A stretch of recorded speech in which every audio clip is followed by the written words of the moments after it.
12절부터 19절까지 한 절씩 교독하겠습니다.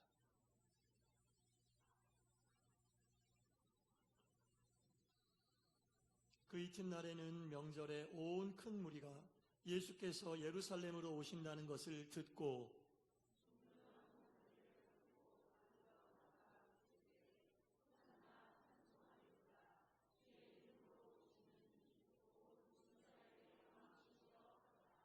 예수는 한 어린 나귀를 보고 타시니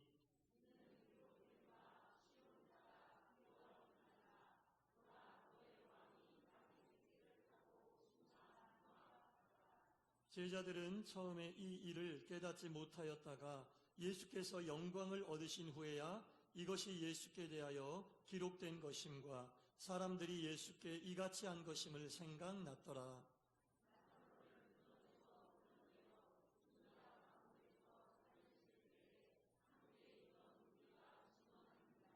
이에 무리가 예수를 맞음은 이 표적 행하심을 들었음이러라.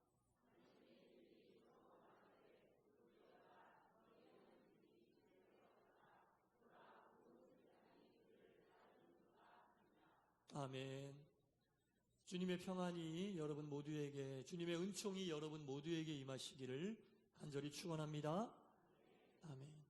사순절의 절정을 지금 우리가 보내고 있습니다. 사순절은 부활절 전 주일을 뺀 40일을 사순절이라고 그러죠. 주일을 뺀 40일이 사순절이고, 사순절의 마지막 주간을 고난주간이다라고 이야기합니다. 고난주간. 오늘을 특별히 종려주일이라고 그러고 또 고난주일이라고도 합니다. 그래서 내일부터는 고난주간이 시작되고요. 또 어떤 분이 이제 질문을 하셔서 제가 잠깐 좀 대답을 해드리면, 해마다 부활절이 다르다는 거죠. 날짜가. 부활절이 어떻게 그 날짜를 결정하느냐 물어보셔서 잠깐 말씀을 해드리면, 원래 부활절은 유대력으로 6월절 이후 첫째 주일이 부활절이거든요. 근데 유대력은 우리가 지금 사용하고 있는 이 그레고리력, 이 양력하고는 좀 달라요. 그래서 이 유대력에 있는 계산법으로 부활절을 계산하는 것은 복잡한데, 이렇게 이해를 하시면 됩니다. 해마다 춘분이 지나고 첫 번째 만월, 그러니까 춘분이 지나고 첫 음력, 첫 번째 돌아오는 15일 이후의 주일이 부활주일이에요. 춘분 이후에 첫 번째 음력 보름이 지나고 첫째 주일. 그러니까 올해 같은 경우는 춘분이 3월 20일이었거든요. 춘분 3월 20일 이후에 첫 번째 보름이 2월 15일 오늘이에요. 오늘 이후에 첫 주일이니까 다음 주일이 부활주일이 되는 겁니다. 그렇게 이해하시면 부활주일을 계산할 수가 있어요. 춘분 이후 첫 음력 보름 이후에 오는 주일, 이게 부활주일입니다. 그래서 올해는 3월 31일이 부활주일이다. 대답해 드렸습니다. 자, 오늘 본문에 보면 시작을 이렇게 하죠. 그 이튿날에는 명절에라고 나오는데, 이 명절은 6월절을 얘기하는 거예요. 이 6월절이 오면 유대인들은 해마다 성전이 있는 예루살렘으로 다 모였어요. 6월절에 성결의식, 6월절에 그 성결의식을 참여하기 위하여 전국에 있었던 모든 유대인들이 성전이 있는 예루살렘으로 다 모였습니다. 그런데 이 성결의식, 6월절의 의식에 참여하려면 율법에 따른 6월절 의식을 먼저 거쳐야 되거든요. 그래서 명절 전에 모여서 율법에 따른 의식을 거쳐야만 6월절의 의식에 참여할 수가 있었어요. 그래서 6월절 전에 많은 유대인들이 예루살렘에 다 모였습니다. 예수님도 해마다 6월절을 앞두고 예루살렘 성에 오셨어요. 근데 이 성경에 나와 있는 이때는 어땠냐면, 예수님이 대제사장들과 바리새인들에게 공격의 대상이 되고 있었어요. 왜냐하면 예수님이 하시는 말씀, 예수님이 하시는 일들은 이 대제사장들과 바리새인들의 기득권을 흔드는, 자기들이 누리고 있었던 그 권세를 흔드는 그런 이야기로 사람들이 받아들였거든요. 그러니까는 이 대제사장들과 이 종교 지도자들이 예수님이 예루살렘에 도착하면 붙잡아서 재판할 거다라고 공포해 놓은 상태였어요. 그러니까 평상시 유월절을 앞두고는 당연히 유대인들이 예루살렘에 모이고 예수님도 예루살렘에 모여서 유월절을 준비하고 또 유월절 의식을 해야 되는데, 대다수의 유대인들이 그 해에는 이렇게 생각했죠. 예수님 올해는 안 오셔. 이해가 되시죠? 왜 안 오세요? 오면 붙잡혀요. 종교 지도자들이 예수님의 사상을 불온한 사상으로 낙인해요. 예수님이 예루살렘에 오면 붙잡아 재판할 거다. 이렇게 공고를 해놓은 상태이기 때문에 그걸 알고 누가 거기 오겠습니까? 그러니까 예루살렘에 이스라엘 사람들 다 유대인들 모였지만 올해는 예수님 안 오실 거야. 당연히 안 오시겠지. 이런 상황인데 오시겠어? 이렇게 이해를 하고 있었어요. 그런데 예수님이 오신다는 소문이 들린 거예요. 그런 상황임에도 예수님이 예루살렘에 오신대. 이런 소문이 들렸고 드디어 진짜로 예수님이 예루살렘에 오시는 날이 됐습니다. 그때 예수님이 예루살렘 그 성문을 통과하면서 나귀를 타고 오시는데, 그 예수님이 나귀 타고 오시는 것을 환영하기 위하여 이스라엘 백성들이 종려나무 가지를 들고 흔드는 것이 종려주일. 그걸 기념하는 거예요, 여러분. 예. 종려주일이 뭔지 아시겠죠? 예. 근데 예수님이 실제로 오시면 안 될 것 같은 그 예루살렘 성에 실제로 들어오시는데 나귀를 타고 오시는 거예요. 보통 이스라엘 왕들도 나귀를 타고 백성들 앞을 지나간 적이 있었답니다. 그래서 이 나귀라고 하는 것이 왕을 상징하기도 하고 순결을 상징하기도 하고 평화를 상징하는 어떤 도구였대요. 예수님이 나귀를 타고 오신다니까 이제 이 이스라엘 백성들이 야, 진짜 우리의 왕이 오는구나. 우리가 기다리던 메시아가 오는구나. 그렇게 생각을 하고 예수님이 오시는 그 예루살렘 성문 앞에 가서 자기들의 겉옷을 벌어서 바닥에 깔고 종려나무 가지 들고 막 흔들면서 호산나 다윗의 자손이여, 호산나 다윗의 자손이여, 우리를 구원하소서, 우리를 구원하소서, 이렇게 열렬히 환영했어요. 마태복음에 보면 21장 10절에 이렇게 나옵니다.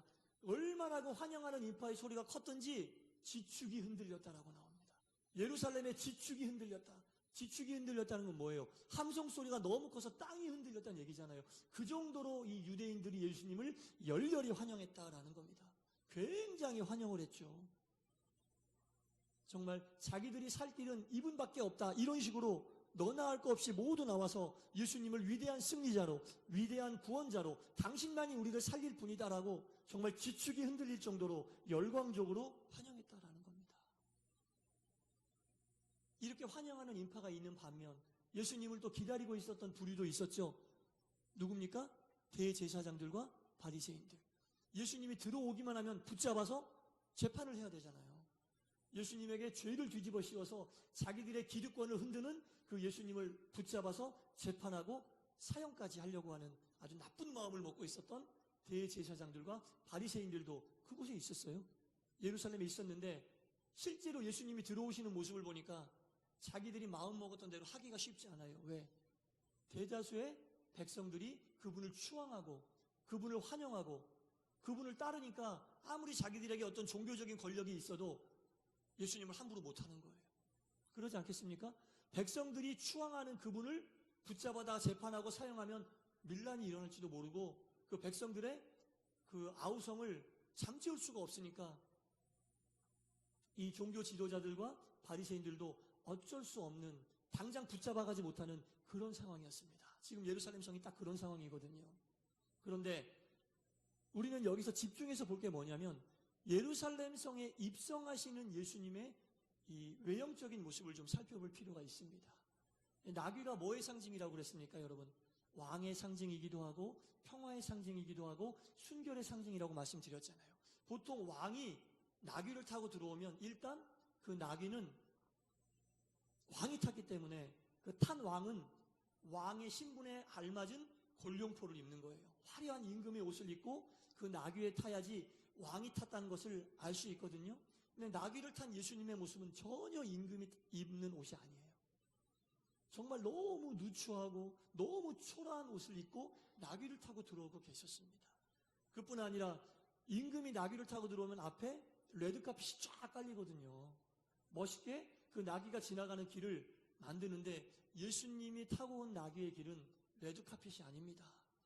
그냥 백성들이 알아서 벗어놓은 남루하고 누추한 옷들이 예수님이 탄 나귀가 지나가는 길에 깔려 있고요. 그 나귀의 안장은 안장이라고 할 수도 없습니다. 왕이 탄 안장은 가죽으로 만든 정말 멋들어진 장신구들이 박혀있는 멋있는 안장인데 예수님이 탄 나귀에는 안장도 변변치 않습니다. 그냥 거적대기 하나 놓여있을 정도? 그렇게 지금 허름한 모습으로, 더구나 왕이 나귀를 타고 들어오면 뒤에 만조백관들이 쫙 서서 몇십 명이 따라오는데 예수님의 뒤를 따르는 사람들은 예수님과 똑같이 허름한 옷을 입은 갈릴리에서 고기 잡던 어부들이었습니다. 나귀만 탔을 뿐이지 예수님이 들어오고 있는 이 모습은 정말 너무나 누추하고 너무나 남루한 모습이에요. 굉장히 언밸런스하거든요. 왕으로 오시는 분이라고 칭송을 받는데 행색은 그렇지 않은 겁니다. 누가 잘못 보면 일부러 이렇게 모양을 언밸런스하게 해서 사람들에게 희화하는, 웃음거리가 되게 하는 그런 모습이라고 착각할 정도로 그 예수님이 나귀 타고 들어오시는 모습은 너무나 초라하기 짝이 없다는 얘기입니다. 여러분, 이상하잖아요. 지금 이 백성들이 그렇게 초라한 모습으로 들어오는 예수님을 너무나 열렬히 환영하고 있는 겁니다. 그리고 더군다나 그분을 구원자라고 얘기하면서 그분에게 모든 것을 다 걸어서 그분에게 우리를 구원해달라고, 그분에게 우리를 살려달라고 이렇게 이야기하고 있습니다. 이 볼품없는 이 예수님의 들어오는 모습을 보고 왜 이 사람들이 이렇게 예수님을 따랐을까요? 행색이 이렇게 비참함에도 불구하고 예수님을 따르는 이유는 겉모양과 상관없이 예수님의 진심을 알았기 때문에, 예수님의 실상을 보았기 때문에 따랐을까요? 아닙니다. 완전히 정반대였습니다. 이들이 예수님을 따랐던 이유는 오늘 본문 17절과 18절에 나옵니다. 제가 한번 읽어볼게요.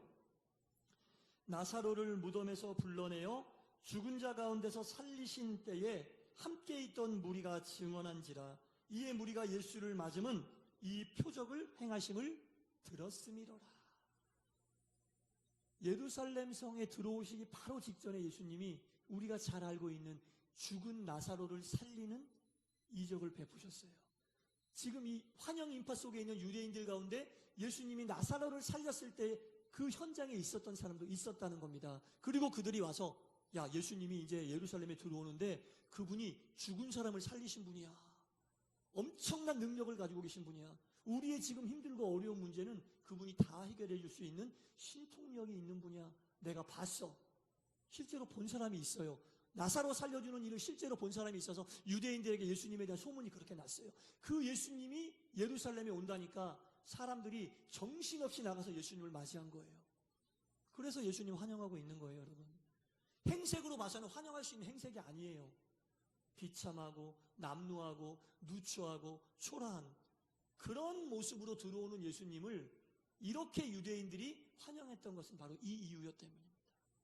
예수님이 초라한 모습으로 들어왔지만 예수님의 진심을 보고 예수님의 실체를 보고 예수님을 환영한 게 아니라 오히려 예수님의 신통력, 예수님의 그 능력, 죽은 사람을 살렸으면 뭔들 못하리, 지금 내가 당하고 있는 이 고통과 어려움과 괴로움쯤은 그냥 해결해 주실 거야, 이 기대를 가지고 예수님을 맞이하니까 겉모양은 상관이 없는 거예요.